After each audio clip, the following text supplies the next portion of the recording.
Setiap kita itu pasti ada area kelemahan, area kejatuhan. Minta tolong sama Roh Kudus. Bukankah Yesus sudah mengalahkan semua? Mari kita menjaga kekudusan hari-hari ini apalagi di akhir zaman. Agar supaya seperti Yesus kita diurapi secara luar biasa bagi kemuliaannya. Agar kita diurapi melebihi teman-teman sekutu kita.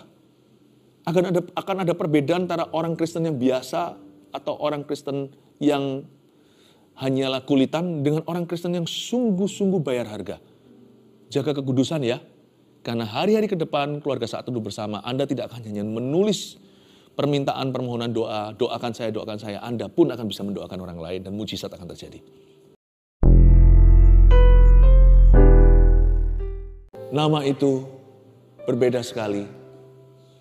Seumur-umur hidup kami tidak pernah berjumpa, bertemu, alami nama seperti itu. Jesus Christ, Yesus Kristus, nama yang terindah. Setiap lutut berteluk, setiap lidah mengaku, Yesus adalah Tuhan. Ajari kami untuk mengenal pribadinya, Roh Allah yang hidup, Roh Tuhan, Roh pengenalan akan Tuhan. Mari, Kau tuntun kami perlahan-lahan, sehingga jemaat-Mu bertumbuh ke arah satu, yaitu ke arah Tuhan Yesus Kristus sebagai Tuhan dan Juru Selamatnya. Berkati kami di sesi firman ini ya Tuhan Yesus, sembunyikan hamba di balik salib-Mu dalam nama Yesus. Amin. Puji Tuhan. Nama itu ya, satu nama itu beda sekali memangnya. Itu nama yang menggentarkan bumi langit. Setan terbirit-birit mendengar satu kata itu. Jesus, Yesus. Itu nama yang menyelamatkan kita. Di bawah kolong langit ini, nama siapa yang sebesar namanya, semulia, sesuci itu. Yang bisa menyelamatkan kita dan mengampuni setiap dosa. Tentunya kalau namanya begitu mulia, pribadinya tidak kalah. Pribadi Yesus itulah yang membuat namanya luar biasa. Kita harus pelajari hari ini siapa Yesus sesungguhnya. Saya mau bicara kepada Anda, mengajarkan topik favorit saya, subjek yang paling saya cintai. Let's talk about Jesus. Mari kita bicara tentang Yesus. Saya ingin memulai begini aja dengan satu kalimat, pandanglah Yesus, hidupmu pasti berubah. Udah gitu aja. Mari kita pandang Tuhan, hidup kita gak akan sama. Siapakah Yesus sesungguhnya? Ibrani pasal 1, ayat 5-14. Kita akan baca dan saya akan jelaskan ayat per ayat, ambil catatan, nanti saya kasih poin-poinnya. Di kitab Ibrani, di Lembaga Alkitab Indonesia, diberikan judul begini, Anak Allah yaitu Yesus lebih tinggi daripada malaikat-malaikat. Kita hari ini akan mempelajari doktrin yang menyelamatkan. Padahal ini sama sekali tidak merasa seperti sebuah doktrin. Karena kalau bicara soal Yesus itu personal. Mari kita bicara tentang pribadi yang paling mulia sepanjang masa. Ayat 5. Karena kepada siapakah di antara malaikat-malaikat itu pernah ia katakan, ia di sini adalah Allah Bapa. Anakku engkau telah kuperanakkan pada hari ini. Dan aku akan menjadi bapanya dan ia akan menjadi anakku. Jangan terkecoh dengan kata anakku engkau. Seolah-olah Allah beranak. Engkau telah kuperanakkan. Itu bukan berarti Yesus itu diciptakan. Di sini Bapa di sorga, pencipta langit dan bumi, Allah Bapa yang Maha Kuasa, Dia berkata tentang Yesus, anakku engkau telah kuperanakkan pada hari ini. Kata kuperanakkan dalam bahasa Inggrisnya begotten. Itu bukan born. Berarti mereka setara, hakikatnya sama. Kalau kita kan daging dan darah ya manusia. Kita kan dicipta, lalu lahir sebagai orang berdosa. Yesus sekalipun melalui palungan, dia lahir dari perawan Maria, tapi bukan karena sperma. Yesus itu jelmaan. Jikalau kita semuanya adalah ciptaan, kita daging dan darah, Yesus itu setara dengan Allah, hakikatnya sama. Kita harus ngerti ini, karena ini mempengaruhi keselamatan kita. Ngaku-ngaku Kristen, tapi kalau kita nggak yakin Yesus itu pencipta, malah kita ikut-ikutan sekarang yang lagi desas-desus di luar sana. Jangan terombang-ambing iman. Oh, Yesus itu ciptaan. Yesus tidak setara dengan malaikat. Apalagi sama manusia seperti Anda dan saya. Segala sesuatu dijadikan oleh firman. Surat di Injil Yohanes dikatakan gitu. Dan firman itu bersama dengan Allah. Siapa lagi firman itu? Kalau bukan Yesus. Dan firman itu adalah Allah. Tak ada sesuatu apapun yang terjadi yang dijadikan kalau bukan melalui Dia dan di dalam Dia. Ini penting sekali. Saya rasa di dalam saat teduh bersama dari waktu ke waktu saya perlu pasang fondasi. Karena saya tidak mau keluarga saat teduh bersama bisa dicuri oleh setan. Saya tidak ingin seorang pun di antara Anda binasa karena salah percaya. Tidak perlu jadi ahli Taurat. Tidak perlu pintar teologi, nggak perlu masuk ke sekolah Alkitab, nggak perlu. Yang penting baca Alkitab. Dan kita tahu siapa Yesus bagi kita. Yesus itu anak Allah. Berarti maksudnya hakikatnya sama. Kalau kita kan anak adopsi. Gara-gara Golgota atau Kalvari, kita itu diangkat menjadi anaknya. Yohanes 1 ayat 12, nggak usah dibuka bunyinya. Dan barang siapa yang percaya kepadanya diberinya kuasa untuk menjadi anak-anak Allah. Diberinya kuasa. Kita harus diberi dulu, kita harus diangkat dulu, diadopsi dulu. Sebenarnya kalau dilihat-lihat kita nggak ada miripnya loh sama Bapa. Tapi karena kita diampuni. Tapi kalau Yesus lain, dia berkata, sama salah satu muridnya yang mempertanyakan, tunjukkan Bapa. Namanya mirip sama saya, Filipus. Yesus berkata, kamu udah lihat aku 3,5 tahun ini? Yohanes 14. Masa kamu belum melihat Bapa? Bapa dalam aku di dalam Bapa. Setara. Kalau kita jadi anak Tuhan itu kan kehormatan. Kalau Yesus itu kesetaraan. Jesus is God, you know. He is the Son of God. Kata anak Allah itu jangan sampai kita terkecoh. Kita kira itu kalah standar. Bukan. Yesus itu rendah hati. Makanya dia mengambil rupa seorang hamba. Bahkan di dunia pun pelayanannya waktu di Galilea, dia selalu sebut dirinya bukan orang hebat, dia selalu sebut anak manusia. Dia menyamakan dirinya dengan kita. Just because hanya karena dia rendah hati, jangan sampai kita itu injak-injak. Apalagi menginjak-injak roh kasih karunia dan darah yang mahal. Satu-satunya keselamatan itu lewat Tuhan. Anakku engkau bukan berarti dia lebih rendah. Kalau kita sih, kita ini bawahan. Maria pun berkata begitu sekalipun yang melahirkan. Terjadilah padaku sesuai firman-Mu karena aku hanyalah hamba-Mu. Ya, kalau kita memang perlu merendah. Tapi kalau Yesus itu lebih tinggi daripada semua ciptaannya. Lalu dikatakan anakku engkau telah kuperanakkan pada hari ini. Dan aku akan menjadi bapanya dan ia akan menjadi anakku. Ayat 6, dan ketika ia, Allah Bapa nih, membawa pula anaknya yang sulung ke dunia. Kita mengetahui event itu namanya Natal. Ia berkata, lihat ini ya, ia berkata apa? Bapa berkata apa? Allah berkata begini tentang Yesus. Semua malaikat Allah harus menyembah dia. Wow, berarti he ain't no human. Dia bukan manusia biasa. Dia menjelma jadi manusia, daging dan darah seperti kita, tapi tanpa dosa. Semua malaikat Allah harus menyembah dia. Yesus itu disembah. Tidak pernah satu pun di Kejadian sampai Wahyu ada cerita di mana ketika malaikat itu sujud menyembah kepada Allah, Yesus ada di sana turut menyembah. Nggak ada. Nggak ada satu pun di dalam firman Tuhan, termasuk di kitab Wahyu, ketika para malaikat dan juga 24 tua-tua yang mewakili 12 orang-orang kudus perjanjian lama, 12 lagi orang-orang kudus perjanjian baru, gereja perjanjian baru, dan mereka yang diselamatkan dari kaum bangsa Israel zaman dulu. Tidak ada satupun cerita di sana Yesus ada di kalangan 24 dan malaikat lalu sujud menyembah. Yesus berdoa di Getsemani itu lain cerita karena dia memberikan teladan kepada kita. Karena Yesus dalam dagingnya secara manusia, dia betul-betul bersandar hanya kepada Bapaknya hingga peluh darah. Karena waktu itu Yesus menanggalkan segala sesuatu dan mengangkat dosa kita, ditumbalkan di kayu salib, digantung di sana sambil berseru, Eloi, Eloi, lama sabachthani, Allahku, mengapa engkau meninggalkan aku? Yang ditinggalkan oleh Allah itu kita, tapi Yesus tanggung itu di salibnya. Sejak kekal sampai kekal, Alfa hingga Omega, pada mulanya adalah firman. Firman itu bersama dengan Allah. Firman itu adalah Allah. Tidak pernah sekalipun yang namanya Allah Tritunggal itu terpisah-pisah. Hari itu di kayu salib, Yesus berkata, mengapa engkau meninggalkan aku? Karena dosa kita dipikulnya. Yesus tidak berdosa, dia pikul dosa kita. Sampai Allah tidak mau melihat kepada putranya yang tunggal. Saya ingin untuk Anda mengerti bahwa kalimat ini luar biasa. Semua malaikat harus menyembah dia, itu nggak pernah loh Allah berkata itu tentang seorang hamba Tuhan. Hamba Tuhan lainnya, kita-kita. Sehebat, sejago, sesuci, sekudus apapun, Musa ke Abraham. Siapapun tidak pernah ada kesaksian seperti ini. Semua malaikat harus menyembah dia. Bahkan jangankan semua malaikat.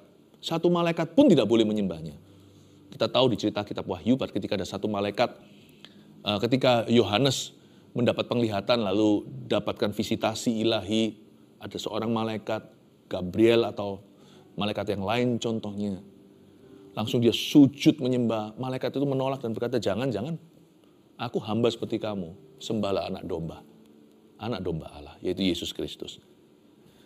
Nggak ada satupun, baik orang-orang kudus maupun malaikatnya, yang boleh terima penyembahan. Hanya Yesus. Ayat 7, dan tentang malaikat-malaikat ia berkata, yang membuat malaikat-malaikatnya menjadi badai dan pelayan-pelayannya menjadi nyala api. Tetapi tentang anak ia berkata, tentang anak ini tentang Yesus, Allah Bapa berkata, tahtamu ya Allah, wow, tetap untuk seterusnya dan selamanya. Dan tongkat kerajaanmu adalah tongkat kebenaran. Ayat 8, tetapi tentang anak Allah Bapa berkata, tahtamu ya Allah, your throne, O God. Allah Bapa, Allah Putra, Allah Roh Kudus, ketiganya yang esa. Allah Bapa berfirman, tahtamu kepada Yesus Kristus yang kita kenal. Allah Putra itu, tahtamu ya Allah, your throne of God, oh God. Jadi Allah Bapa menyebut Yesus sebagai Allah. Menyebut Allah Putra sebagai Allah. Nggak mungkin Tuhan Allah Bapa pernah berkata demikian tentang seorang manusia biasa. Siapapun juga apapun jasanya sama kerajaan sorga. Nggak peduli kalau sudah membangkitkan 1000 orang mati. Nggak pedulikan orangnya sesaleh apa. Nggak pedulikan orang itu dipakai secara luar biasa. Nggak pedulikan tingkat urapannya, nggak ada bedanya. Manusia hanya debu dan tanah. Hanya satu yang disebut oleh Allah Bapa. Tahtamu ya Allah. Tetap untuk selama-lamanya. Daud pun Tuhan tidak berkata demikian. Daud hanya berkata, keturunanmu nanti. Keturunanmu akan duduk di tahta itu. Ayat 9, engkau mencintai keadilan dan membenci kefasikan. Sebab itu Allahmu telah mengurapi engkau dengan minyak sebagai tanda kesukaan melebihi teman-teman sekutumu. Ayat 9 bicara tentang the ministry of Jesus atau pelayanan Yesus. Yesus di sini disebut sebagai seseorang yang mencintai keadilan. Ini sifatnya Tuhan. Dia membenci kefasikan. Tuhan itu sangat mencintai kekudusan. Dan dia sangat benci dosa. Bukan pendosanya dia benci. Dia sangat benci perbuatan dosa. Jadi jangan mencobai Tuhan. Kalau kita sudah tahu kebenaran, kita harus segera membersihkan diri. Kita nggak bisa bersihkan diri sendiri. Datang dalam pertobatan. Lalu habis itu minta tolong Roh Kudus untuk bawa kita pada kemenangan. Engkau mencintai keadilan. Itu sifat Tuhan. Membenci kefasikan, itu sifatnya Yesus. Itu karakternya Tuhan. Sebab itu Allahmu telah mengurapi engkau dengan minyak sebagai tanda kesukaan. Melebihi teman-teman sekutumu. Suatu pelajaran berharga bagi kita. Seperti Yesus guru. Seperti Tuhan Yesus yang menjadi teladan. Bukankah Yesus berkata, akulah jalan. Ayo kita ikuti dia. Dialah kebenaran dan dia hidup. Jaga kekudusan hari-hari ini. Apapun itu artinya dalam hidupmu, Anda semua yang mengikut Tuhan, kita semua itu pasti dituntun firman dan dituntun Roh Kudus secara pribadi. Apapun artinya bagi beberapa orang itu berarti itu, bagi beberapa orang berarti hal yang lain lagi. Setiap kita itu pasti ada area kelemahan, area kejatuhan. Minta tolong sama Roh Kudus. Bukankah Yesus sudah mengalahkan semua? Mari kita menjaga kekudusan hari-hari ini apalagi di akhir zaman. Agar supaya seperti Yesus kita diurapi secara luar biasa bagi kemuliaannya. Agar kita diurapi melebihi teman-teman sekutu kita. Akan ada perbedaan antara orang Kristen yang biasa atau orang Kristen yang hanyalah kulitan dengan orang Kristen yang sungguh-sungguh bayar harga. Jaga kekudusan ya. Karena hari-hari ke depan keluarga Saat Teduh Bersama, Anda tidak akan hanya menulis permintaan permohonan doa, doakan saya, Anda pun akan bisa mendoakan orang lain dan mujizat akan terjadi. Jaga kekudusan, sebab Tuhan mau memakai keluarga Saat Teduh, gak bisa selama-lamanya baby kan. Satu titik, saya harus tantang Anda untuk mengenal Tuhan lebih, dan saya harus dorong Anda untuk melayani. Ada satu level tertentu di mana Tuhan mau bawa kita untuk dipakainya. Minyak sebagai tanda kesukaan melebihi teman-teman sekutu kita. Dan ayat 10. Pada mulanya ya Tuhan, ini masih tetap perkataan Allah Bapa, dan pada mulanya ya Tuhan, Engkau telah meletakkan dasar bumi dan langit adalah buatan tanganmu. Ayat 10, masih tetap perkataan Allah Bapa, dan pada mulanya ya Tuhan, ini pakai kata Yahweh. Pada mulanya waktu Yesus belum bernama Yesus, Allah Putra itu tetap adalah Allah. Pada mulanya adalah firman. Lihat itu, Alkitab tidak saling membatalkan, tapi saling meneguhkan. Ini Ibrani pasal pertama, meneguhkan Yohanes pasal ke-1. Pada mulanya adalah firman. Pada mulanya Lord, Tuhan atau Yahweh. Pada mulanya adalah firman. Firman itu adalah Allah. Bersama dengan Allah semua dijadikan oleh Dia. Yesus tidak diciptakan, sekalipun Dia menjelma sebagai manusia. Lewat perawan manusia, Dia harus jadi orang untuk bisa menjadi juru selamat orang. Pada mulanya ya Yahweh, Engkau telah meletakkan dasar bumi dan langit adalah buatan tanganmu. Siapa sih di antara kita yang Tuhan pernah panggil kita Yahweh? Tapi pada waktu Yesus mau dilahirkan, Maria dapat berita kabar baik itu dari malaikat, tentunya shocking news, sangat terkejut ya. Ingat gak waktu itu? Malaikat berkata, Gabriel berkata, dan kamu harus menamai dia Yesus. Nah baru setelah itu, nama Yesus itu di perjanjian baru. Tapi Yesus itu asal mulanya tidak ada. Karena dia adalah Alfa, awal dan akhir. Asal mulanya bukan di Injil Matius. Yesus sudah ada sejak purbakala. He is the ancient of days. Dialah Allah dari selama-lamanya sampai selama-lamanya. Supaya Anda ngerti, Yesus yang kita sembah itu layak disembah. Karena dia bukan sekedar manusia biasa, dia jadi manusia karena kita. Masuknya ke dalam dunia pun beda dengan kita. Kalau kita lewat persetubuhan suami istri. Tidak Yesus. Yesus tidak punya Bapa. Hanya punya Bapa, Allah Bapa di sorga.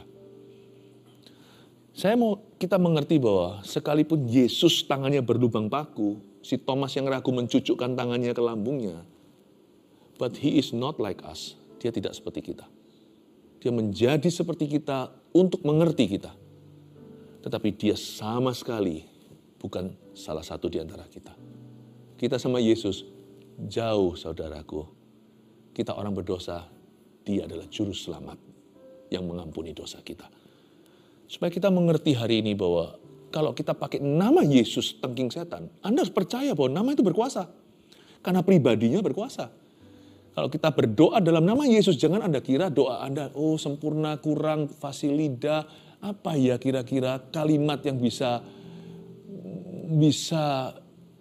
kalimat yang bisa menggerakkan hati Allah. Tidak begitu. Waktu kita berdoa di dalam nama Yesus, nama itu keselamatan. Dan kalau hari ini kita mengikut Tuhan, janganlah selalu sadar diri, aku belum layak itu, aku kurang ini. Kalau kita sudah terima Yesus, kita akan diproses terus. Semakin hari Roh Kudus akan bekerja dalam diri kita, menjadikan kita semakin seperti Kristus. Semakin seperti Yesus dalam pikiran, perbuatan, dan di dalam kehidupan kita, serta perkataan. Namun demikian, Bapa tidak lagi melihat kita saja. Waktu kita terima Tuhan, Bapa melihat Yesus di dalam diri kita. Kalau enggak, orang seperti Anda dan saya itu patut dihukum berkali-kali dan akhirnya masuk neraka. Apa sih yang Bapak lihat pada debu dan tanah seperti Anda dan saya? Yesus yang menebus dosamu. Di Kalvari itu, di Golgota, dia tukar tempat sama kita. Jadi hari ini, Bapak tidak hanya lihat Anda, Bapak lihat Yesus di dalam dirimu. Jadi marilah hampiri tahtanya, jangan takut. Saya dan Anda tidak akan menghadapi Allah yang murka, tapi Allah yang mau berbuat sesuatu untuk menolongmu dan mengubahkan hidupmu. Coba lihat ayat 11, semuanya itu akan binasa, tetapi engkau tetap ada, masih bicara soal Yesus ini ya. Dan semuanya itu akan menjadi usang seperti pakaian, seperti jubah akan engkau gulungkan mereka, dan seperti persalinan mereka akan diubah. Tetapi engkau, ini Yesus, masih Yesus, engkau tetap sama dan tahun-tahunmu tidak berkesudahan. Tahun-tahunmu tidak berkesudahan itu seperti orang nyanyi selamat ulang tahun. Happy birthday to you. Sebenarnya berapa sih usianya Tuhan Yesus? Saya bisa menjawabnya sesederhana ini. Usianya Tuhan itu 33 plus selama-lamanya. 33 plus eternity. Yesus di palungan itu sampai mati, sampai bangkit dan naik ke sorga itu 33-an usianya. Tetapi setelah 3 hari dia bangkit. Dia mati pada Jumat Agung, bangkit hari Paskah. Cuman ada jeda 3 hari, setelah itu dia kembali hidup selama-lamanya. Dan sebelum palungan, Yesus sudah ada. Makanya Yesus mau dirajam kan sama ahli Taurat ketika ditanya, kamu kira kamu siapa? Punya otoritas lakukan ini dan itu, ajarkan itu dan ini. Yesus berkata, apakah mereka orang Farisi menantang dia, apakah kamu lebih pangkat dari Musa? Apakah kamu lebih mulia? Yesus menjawab sesuatu, sebelum Musa, aku ada. Itu seperti hujatan di telinga orang-orang Yahudi. Karena dia pakai kata aku ada dalam bahasa Inggrisnya, I am. Itu di bahasa Ibraninya artinya I am Yahweh. Akulah Allah. Itu semua orang datang mau dorong dia ke tebing. Orang ini ngaku-ngaku dan menganggap dirinya setara dengan Allah Yehova. Itu mau dibunuh Yesus, tapi karena belum waktunya, karena dia nanti harus menyelesaikan ministrinya dulu, mati sesuai kehendak Bapaknya, yaitu di Kalvari Golgota. Dia berkata, sebelum Musa, aku sudah ada. Mereka sampai kritik dia, emang berapa usia kamu? Aku tahu saudara-saudaramu, bukankah kamu anak tukang kayu? Aku tahu adik-adikmu, anak-anak Maria itu. Coba bayangkan betapa degil hati mereka. Mereka hanya melihat kedagingan. Mereka tidak bisa melihat Yesus sesungguhnya siapa. Makanya mereka nggak selamat. Tapi orang yang bisa melihat Yesus sebagaimana adanya, bukan hanya selamat, mereka akan dilepaskan dan mereka juga akan disembuhkan. Saya percaya mujizat terjadi ketika kita berdoa dalam nama Yesus. Karena ini bukan sembarang nama. Waktu kita pakai nama Yesus, itu nama yang menciptakan bumi langit. Sadarkah Anda? Itu nama yang disandang, itu namanya seorang pribadi yang menciptakan alam semesta. Itu namanya satu orang individu yang mati di Golgota. Itu nama seorang pribadi yang setelah mati bangkit pada hari ketiga. Jangan main-main waktu kita berdoa in Jesus name dalam nama Yesus. Gak akan ada lawannya. Gak ada setaranya. Makanya imannya gak perlu gede-gede lah. Karena namanya sudah besar. Imannya cukup aja bulat sebesar biji sesawi. Kita bisa bilang sama gunung yang tertinggi Indonesia, misalnya Gunung Semeru atau Gunung Himalaya di Asia. Gunung apapun juga dalam kehidupan kita bisa perintahkan terbantun ke lautan, mereka nggak tahan. Mereka tidak bisa terus bertahan di situ karena nama itu jauh lebih berkuasa. Kalau nama-nama gunung, nama-nama problema, masalah, nama-nama setan, itu semuanya adalah ciptaan, itu berada di dalam ciptaan Allah. Nama Yesus yang menantang mereka atau menentang itu dan mengalahkan itu adalah nama penciptanya. Saya ingin Anda mengerti bahwa belajar tentang Yesus tidak hanya belajar tentang seperti teologi, bukan. Praktis sekali. Waktu saya sekolah Alkitab dulu, salah subjek yang paling saya gandrungi yaitu tentang kristologi, tentang who Jesus is, siapa Yesus. Karena saya terpukau dengan itu. Saya jadi orang Kristen bukan karena apa yang bisa saya dapatkan untuk diri saya sendiri, motivasi-motivasi, bukan. Saya terpukau karena ada satu pribadi yang membuat saya ada di sini hari ini. Yang menarik saya begitu dalam dan mendorong saya begitu jauh.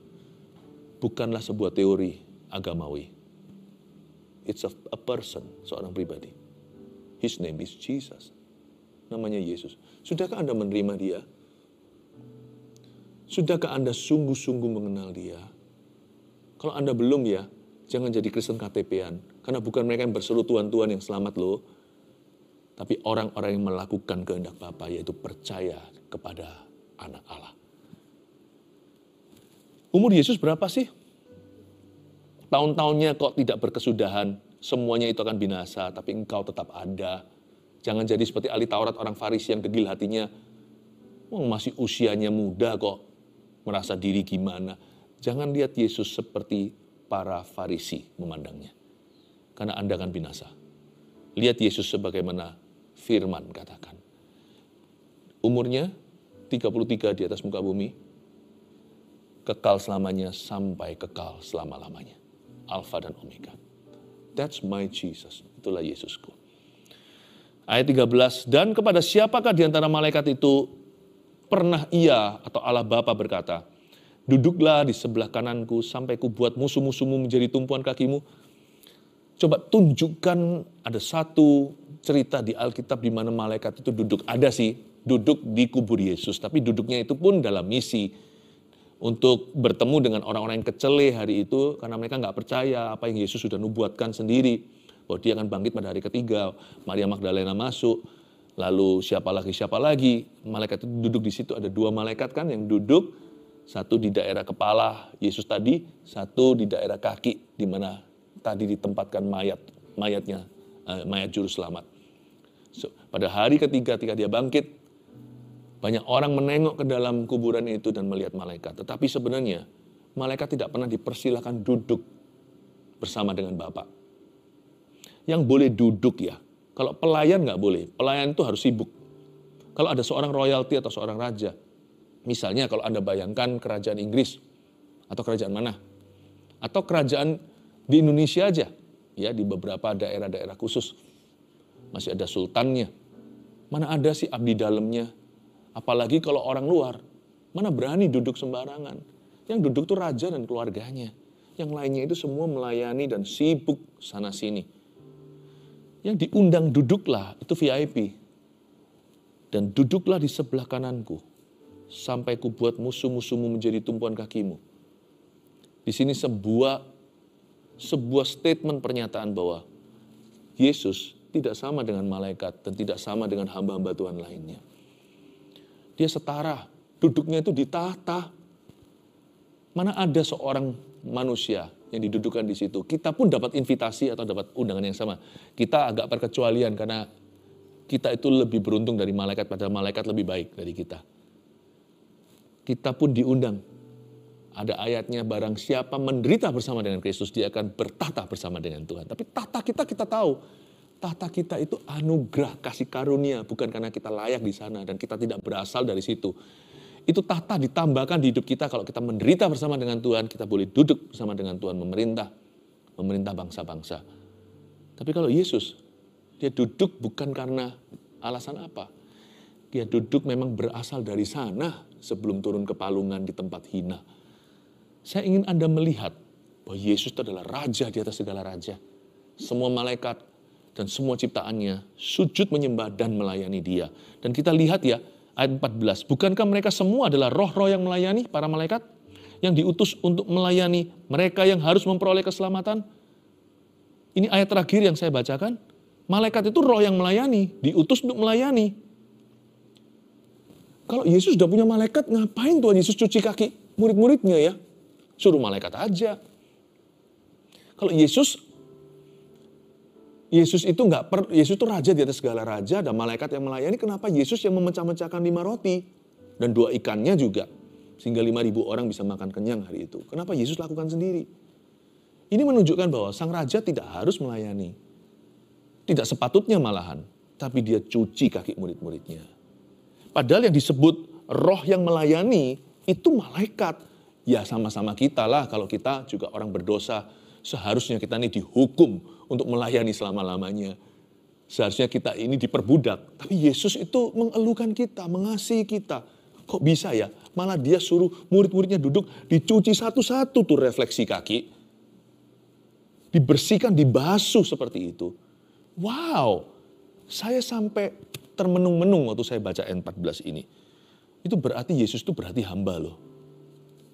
Kalau Yesus aja kayak gitu, malu kita kalau kita gengsi melayani. Kalau kita itu sok-sokan, kalau kita itu sombong, kita merasa sesuatu, kita merasa somebody, kita merasa punya, berpengaruh, berkedudukan, orang lain harus melayani, spirit of entitlement, perasaan berhak yang lain harus layani saya melulu. Saya rasa kita patut malu. Ternyata di ayat 14 ini yang harusnya mencuci kaki adalah malaikat. Kalau bisa sekalian aja, yang mati di kayu salib itu biar malaikat aja. Malaikat juga ada yang tidak berdosa kan? Kan 2/3 malaikat tidak terseret ke bawah, yang 1/3 yang terseret itu kan sama Lucifer. Jadi roh jahat. Kok Yesus turun tangan sendiri? Pokoknya sepenting itu nggak bisa. Kalau itu untuk anak-anakku, ciptaanku termulia yaitu manusia. Aku sendiri yang mati. Aku sendiri yang mati. Seperti seorang mama yang saking cintanya sama anaknya nggak bisa. Saya tidak mau punya suster, aku sendiri yang jaga. Ada juga yang kayak begitu kan? Ada yang sampai bayar harga, aku sendiri yang memberi dia susu. Sekalipun ada yang namanya formula, aku kasih dia ASI. Kasih Tuhan itu seperti itu. Aku turun sendiri. 3 poin sini untuk kita mengerti siapa Yesus sesungguhnya dan apa aplikasi. Aplikasi untuk kita saya sertakan. Nomor 1. Yesus itu anak Allah yang setara dengan Allah. Catat itu sudah jangan dinegosiasi. Kita harus menyembahnya, itu aplikasi. Ya. 2. Yesus itu kudus dan membenci dosa. Dia benci kefasikan, mencintai keadilan. Berarti kita harus menjaga kekudusan kita. Kenapa aku harus jaga hidup kudus? Kan besok nggak melayani. Kenapa aku harus menjaga kekudusan? Nggak ada orang yang melihat saya. Kita mau menjaga kekudusan karena dia yang memanggil kita itu kudus. Udah gitu aja, like father, like son, jatuh nggak jauh dari pohonnya. 3. Yesus itu berhati hamba. Kita harus lemah lembut dan rendah hati seperti dirinya. Kalau enggak, malu sama Tuhan Yesus. Kita mesti rendah hati dan lemah lembut. Saya dorong keluarga Saat Teduh Bersama. Jadi orang di masyarakat, termasuk kalau melayani di gereja. Dan juga jemaat GMS yang saya sangat kasihi.